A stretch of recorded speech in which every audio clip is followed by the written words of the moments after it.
नमस्कार, जय हिंद। देखिए, इस वीडियो में हम लोग पढ़ेंगे शशि देशपांडे की कहानी व्हाई अ रॉबिन।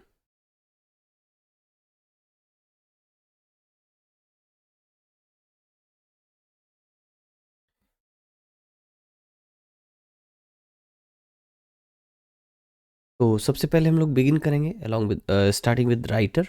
राइटर के विषय में थोड़ी सी ब्रीफ इंफॉर्मेशन लेते हैं। देयर आफ्टर आगे की कहानी हम लोग कहानी को समझेंगे। आखिरी में एक क्वेश्चन जो पिछले बार के एग्जामिनेशन में आया हुआ है उसका डिस्कशन। सबसे पहले राइटर। तो Shashi Deshpande is an Indian writer and she was born in Dharwad, Karnataka in the year 1938। 1938 में इनका जन्म धारवाड़ कर्नाटका में हुआ, कर्नाटका के धार हुआ था। And he was daughter of Kannada dramatist named Adya Ramacharya. ठीक है, he was a famous dramatist in Kannada language. Kannada के बड़े फेमस ड्रामेटिस्ट हैं मिस्टर आद्या रंगाचार्य। एंड इनकी जो मदर हैं वो हैं Sharada Adya. She was educated in Mumbai and Bangalore. Mumbai और बेंगलोर में इनकी एजुकेशन हुई थी। Deshpande has degrees in economics and law. Economics में और लॉ में इन्होंने पढ़ाई की है, दोनों में इनकी डिग्रियां हैं। And in Mumbai she studied journalism. Mumbai में ही इन्होंने जर्नलिज्म की पढ़ाई की एट विद्या भवन। ठीक है, विद्या भवन कॉलेज है, वहाँ से इन्होंने जर्नलिज्म की पढ़ाई की मुंबई में। And there after she joined magazine named Onlooker. एक मैगजीन है, एक जर्नल है, ठीक है, ऑनलुकर। इसको इन्होंने ज्वाइन किया एज जर्नलिस्ट। ठीक है, एक पत्रकार के रूप में इन्होंने इस मैगजीन को ज्वाइन किया। सी पब्लिश्ड, अगर इनके हम लोग थोड़ा सा राइटिंग करियर देख लें, that is she published her first collection of stories. ठीक है, पहला जो कलेक्शन इनका पब्लिश हुआ, first collection of short stories, that was published in 1978। 1978 में इनका पहला शॉर्ट स्टोरी कलेक्शन पब्लिश हुआ था। There after her first novel that is the dark holds no terror. ठीक है, इनका जो फर्स्ट नॉवल है the dark holds no terror, ठीक है, दैट वाज पब्लिश्ड इन 1980। 1980 में पब्लिश हुआ था after 2 years of the publication of her first story collection, short story collection. ठीक है, और ये जो नॉवल है the dark holds no terror, ये आपके यहाँ यानी कि गोरखपुर विश्वविद्यालय में एमए में प्रेस्क्राइब्ड है। ठीक है, आगे आप इंग्लिश से एमए करेंगे देन आपको ये नॉवल निश्चित रूप से मिलेगा। अगर सिलेबस बदला नहीं तो शायद बदल रहा है सिलेबस इस बार। ठीक है, सी वॉन द साहित्य academy award for the novel that long silence. इनको इनकी नॉवल दैट लॉन्ग साइलेंस के लिए इनका जो सबसे फेमस वर्क है वो यही है, that long silence, most famous work. ठीक है, शशि देशपांडे का। इसके लिए इनको 1990 में साहित्य अकेडमी अवार्ड मिला। There after she was awarded Padmashri award in 2009। 2009 में इनको पद्मश्री मिला। हर नॉवल शैडो प्ले, इनका एक अगला जो नॉवल है shadow play was shortlisted for the Hindu literary prize.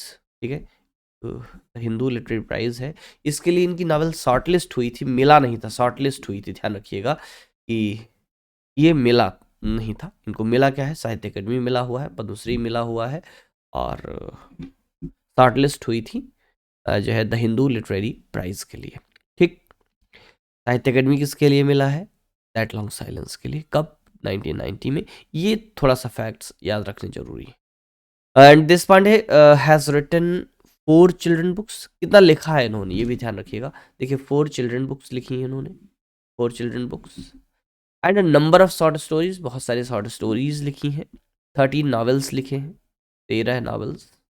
ठीक है, एंड एन एसे कलेक्शन, एक एसे कलेक्शन है entitled waiting from the margin and other essays. इनका जो एसे कलेक्शन है waiting from the margin and other essays, ये इनका एकमात्र एसे कलेक्शन है। ये है इनका कंप्लीट राइटिंग करियर। ठीक है, एक इंपॉर्टेंट बात याद रखिएगा, दैट इज ऑन 9 अक्टूबर 2015।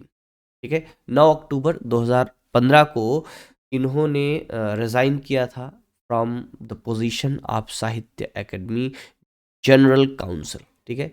ये साहित्य अकेडमी की जनरल काउंसिल की मेंबर थी और उस मेंबरशिप से इन्होंने रिज़ाइन कर दिया था in the year 2015 on 9th October and return है साहित्य अकेडमी अवार्ड। और अपना जो साहित्य अकेडमी अवार्ड इनको दिया गया था 1999 में, सॉरी 1990 में, 99 नहीं, 1990 में जो इनको साहित्य अकेडमी अवार्ड दिया गया था, वो अवार्ड भी इन्होंने वापस कर दिया था, ठीक है। In doing so she joined a broader protest by other writers against the academy's perceived inaction and silence on the murder of M.M.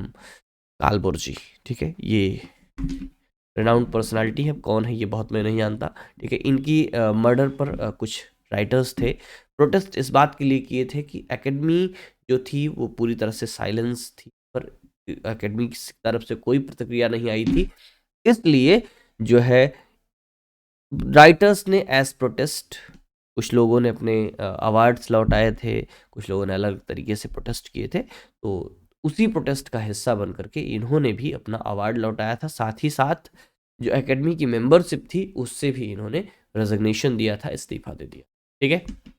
ये थोड़ी सी जानकारी इनके जीवन के विषय में, राइटर के विषय में। Now come to the story why a robin. ये जो स्टोरी है why a robin, actually that is a question, why a robin, ठीक है। जो कि एक बेटी पूछती है, सॉरी एक माँ पूछती है अपनी बेटी से, जो कि अपने स्कूल का होमवर्क लेकर के आई थी और उसकी स्कूल टीचर ने उसको होमवर्क दिया था to write about the bird robin. Robin bird के विषय में कुछ लिखने के लिए इनकी टीचर ने इनको कुछ दिया था and she comes to her mother and asks, but the mother don't know anything about the bird robin. She knows about sparrows, she knows about peacock, but she don't know about robin. So she wants to tell her about peacock. वो peacock के विषय में उसको बताना चाहती थी, but she wants to ask robin. At that she asks, why a robin? And with this question the story begins. Actually this is the story of the struggle of a woman to adjust in her family. She is unable to adjust with her husband, with her daughter, because she don't know anything. वो किसी भी चीज़ की उसको जानकारी नहीं है। She is not good wife, she not a good mother. वो अपनी बेटी से बहुत पास रहना चाहती है, उसके बहुत खास होना चाहती है, वो नहीं हो पाती है। बट ये जो स्टोरी है वो continuously C wants make a bridge to fill the gap between the daughter and mother. तो जो स्टोरी है, this story deals with fractured relation, broken relation of a daughter and mother. And finally, at the end of the story, there was a bridge mend. एक bridge बनता है, the two daughter and mother comes together. दोनों एक साथ आती, दोनों मिलती हैं, बहुत सारी बातें करती हैं। And the reason behind that was daughter's periods, daughter के periods, जिसके विषय में उसका फादर कुछ नहीं जानता है। Father knows everything, he helps her in all her works from school, everything. He don't know anything about periods and he was unable to help her and she was unable to ask him anything about that. At that time the mother who helps her, जिसने उनकी help, उसकी help की, and this was the reason that made a bridge between the two. तो देखते हैं, थोड़ा सा story का इंट्रोडक्शन लेते हैं। That is the story illustrated a woman who lacked social skill. ये जो प्रोटैगनिस्ट है इस स्टोरी में, नाम नहीं है इसका, just she is a mother, mother, girl and father. ठीक है, तो ये जो मदर है, ये जो विमेन है इस स्टोरी में, that is who is the protagonist, she has no social skill, और उसके अंदर इस सोशल स्किल ना होने की वजह है कि वो एक अच्छी माँ नहीं है, वो एक अच्छी पत्नी नहीं है। There is a gap between husband and wife, there is a gap between daughter and mother. ठीक है, तो वो थोड़ा सा एडजस्ट नहीं कर पा रही। A woman who could not communicate with her daughter, her husband, her husband's family, वो किसी के साथ एडजस्ट नहीं कर पा रहे, कम्युनिकेट नहीं कर पा रहे खुद को। How can see did all the work like cleaning and cooking and let others ignore her as if she was invisible. वो घर का सारा काम करती है, हर चीज करती है, but everyone ignores her as she is invisible, जैसे कि वो वहां है ही नहीं, दिखाई ही नहीं देती, है ही नहीं, एग्जिस्ट ही नहीं करती, ऐसा उसको लोग इग्नोर करते हैं, because she has no communication skills, no social skills, and she can not adjust in the family. As a mother, she let her daughter walked away from her with ignorance. वो अपनी daughter को अपने पास से बिना सही जानकारी मिले ही जाने देती। रीजन कि उसके पास जानकारी ही नहीं है, वो बता ही नहीं पाती है। The narrator didn't even possess the pride of a mother should have. ठीक है, एक किसी भी मदर के पास जो एक प्राइड होना चाहिए, जो आत्मविश्वास होना चाहिए, जो एक गर्व होना चाहिए एक मदरहुड का, वो भी नहीं है इसके पास। क्यों? Because there is gap between daughter and mother, gap between father husband and wife, there's gap between the husband's family and her, and she is the narrator of this story. Narrator कौन है? वही जो protagonist है, protagonist is the narrator, and the story has been narrated in first person point of view. वो self की story narrate कर रहे, and the narrator felt like as if I am in my own house, confronted with two closed rooms. Who are the two closed rooms? ये line जो है ये as if I am in my own house, confronted with two closed room. What is this two closed room? The two closed room are husband and daughter. घर में रह करके दो कमरे बंद हों, उसमें आप नहीं जा सकते हैं, मतलब क्या है? आप कन्फ्रंटेड है, अलग है उनसे। तो घर में है, परिवार में है, बट उसके परिवार के, उसके घर के जो दो कमरे हैं, उसकी बेटी और उसका हस्बैंड, उनके दरवाजे उसके लिए बंद हैं।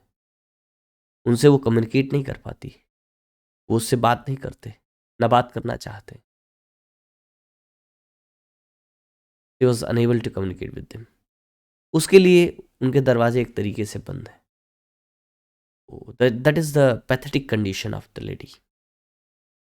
The two close rooms were metaphors for her husband and daughter. दोनों उसके हस्बैंड और डॉटर के लिए मेटाफर्स थे। I could not believe a person who degrees in economics and in law had such a family life. Means maybe if we come, if we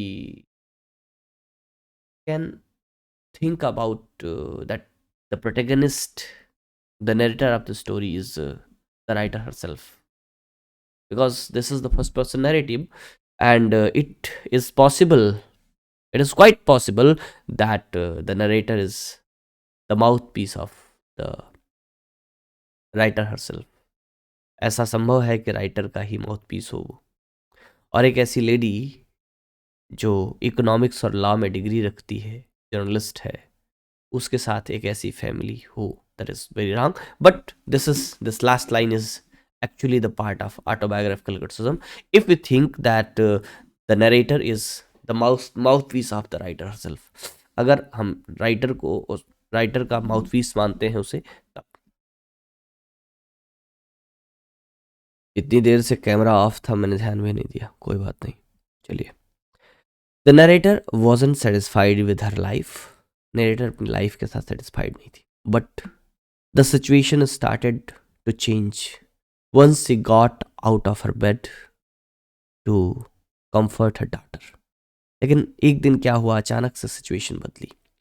मैंने जैसे beginning बताया, story begin होती है उसी प्रॉब्लम के साथ कि वो लड़की आकर के रॉबिन के विषय में पूछती है, उसको कुछ नहीं पता है, तो वो उसको डांट करके चली जाती, कुछ नहीं आता तुमको, ठीक ना। लेकिन एक दिन सिचुएशन बदलती है और देखती है कि वो जो लड़की है, एक्चुअली रूम में फादर एंड डाटर का बेड अलग था। फादर उसके साथ सोते थे, डैडी के साथ। तो पहले क्या होता था कि हमेशा बेटी जरा सा भी रोती थी या कुछ परेशान होती थी तो पिताजी की नींद खुल जाती थी, जग जाते थे। बट आज क्या हुआ कि वो सो रहे थे और वो लड़की जो थी अपने पैरों को मोड़े सीने तक लाए हुए, घुटनों तक, और मुंह को तकिए में छुपाए हुए रो रही थी। तो ये आवाज़ उसको सुनाई पड़ी। पहले तो उसको मन में थोड़ा सा डाउट हुआ कि वो चाहे या ना चाहे, से बात करे या ना करे। बट फाइनली उसने क्या किया कि उठ करके गई। वो सहन नहीं हुआ उससे बेटी का रोना, एंड वो उठ करके गई कंफर्ट द डॉटर। तो but the situation started to change once she got out of her bed to comfort her daughter. I saw the hope for the narrator to change her world around her, and she might not be the loser I thought she was after all. Although the story ended without further information of what happened next, I still would think, sorry, ये line हटा दीजिए।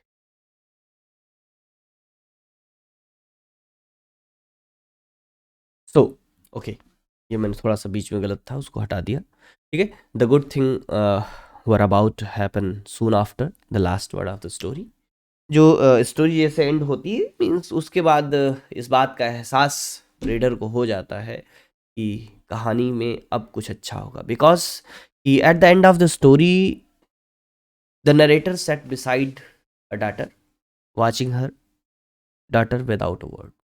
Actually होता क्या है कि she goes to her daughter and asks, उससे पूछती है कि क्या उस पापा को जगा दे, फादर को जगाए। शी वांट्स हर फादर, मना करती है। तो फिर पूछती है कि do you want me, that is mama, mother. उसको भी मना कर देती है, रोती रहती है। देन वो उसका हाथ पकड़ लेती है और फिर वो उसको दूध देती है, फिर उसको थोड़ा सा कंफर्ट करती है। फिर वो बोलती है कि वो बैठ करके आज बात करना चाहती है, डॉटर बोलती है अपनी मदर से। तो वो जो कहानी पीकॉक वाली, अपने दादी वाली कहानी सुनाना चाहती थी, तो वो सुनाती है, पूरी कहानी सुनाती है। तो बहुत हैप्पी होती है, प्रसन्न होती है, और बातें करते करते वो सो जाती है। Eight the end of the story mother जो है उसकी, उसका हाथ पकड़े हुए उसके बगल में बैठी हुई है। तो जो एक गैप था दोनों मदर और डॉटर के बीच में, एक फ्रैक्चर्ड रिलेशन था, वो ब्रिज हो जाता है, कहीं ना कहीं से फिल हो जाता है। एक मदर और डॉटर के बीच में एक रिलेशन अच्छा बन जाता है। तो ये थी स्टोरी। तो हमने इस स्टोरी के विषय में ये सोचा कि क्यों ना स्टोरी को हम लोग थोड़ा सा पढ़ते हुए उसको समझ लिया जाए, पढ़ते भी चलें, और हम पूरा का पूरा एक एक लाइन बाय लाइन नहीं समझाएंगे, लेकिन जैसे पैराग्राफ का पैराग्राफ हम रीडिंग करके आपको कहानी समझाते चलेंगे। तो आपका, हमें लगता है कि रीडिंग भी हो जाएगा और कहानी समझ में भी आ जाएगी। तो सीधे सीधे चलते हैं टेक्स्ट पर, लेकिन उससे पहले कुछ चीज़ें और समझ लेते हैं। स्टाइल क्या है इसमें राइटिंग, इस नरेशन का, that is direct narration and first person narrative by an unnamed protagonist, the mother. जो मदर है, प्रोटैगनिस्ट है, नाम उसका नहीं दिया है, और वही जो है इसमें प्रोटैगनिस्ट है, वही नरेटर है, और फर्स्ट पर्सन नरेटिंग है। कैरेक्टर्स में मदर है, फादर है, डॉटर है, तीन ही कैरेक्टर्स हैं। और थीम्स की बात करें तो फेमिनिज्म है, मदर डाटर रिलेशन है, हस्बैंड वाइफ रिलेशन है, मदरहुड है, गर्ल टू विमेन है, पर्सनल आइडेंटिटी है, लोनलीनेस है, सर्च फॉर सेल्फ है। कैसे है? Search for self means the mother who is alone in the whole family, that is searching her identity, searching for herself, and she has loneliness in her life. And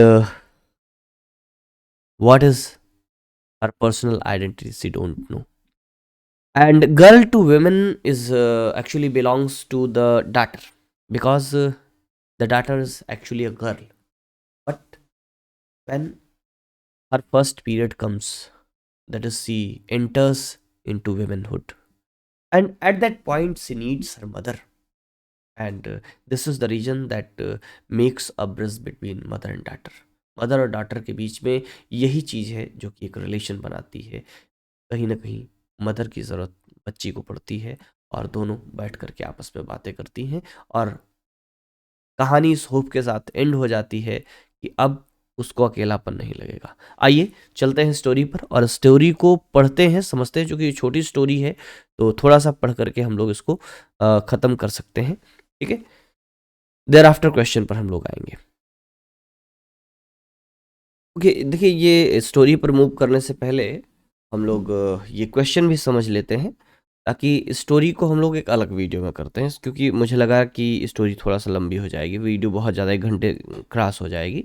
तो ये 20 minute का video है, 2 minute 4 minute में थोड़ा सा इस question को समझ लेते हैं कि इस क्वेश्चन में लिखना क्या है, ठीक है। देखिए अभी तक जो थीम इसकी डिस्कस की हम लोगों ने, वो अगर देखें तो जो मदर डाटर का रिलेशन है वो डोमिनेंट है। किस तरीके से एक फ्रैक्चर्ड रिलेशन बिगिन होता है इस स्टोरी में, और at the end of the story there was a bridge that was made, that was created between mother and daughter. यही इसमें आपको दिखाना है। तो एक तरीके से पूरी समरी आपको समझानी पड़ेगी इस पॉइंट ऑफ व्यू के साथ कि उस डाटर का मदर के साथ क्या रिलेशन था। आइए इसके बाद नेक्स्ट वीडियो में हम लोग स्टोरी पढ़ेंगे, तब आपको ये क्लियरली समझ में आ जाएगा। स्टोरी पढ़ते समय हम लोग इस चीज़ को नरेट करते चलेंगे, समझाते और समझते चलेंगे कि क्या चीज़ें हैं। तो स्टोरी को नेक्स्ट वीडियो में करते हैं, मिलते हैं वाई आर रॉबिन के सेकेंड पार्ट में, ठीक है। Thank you.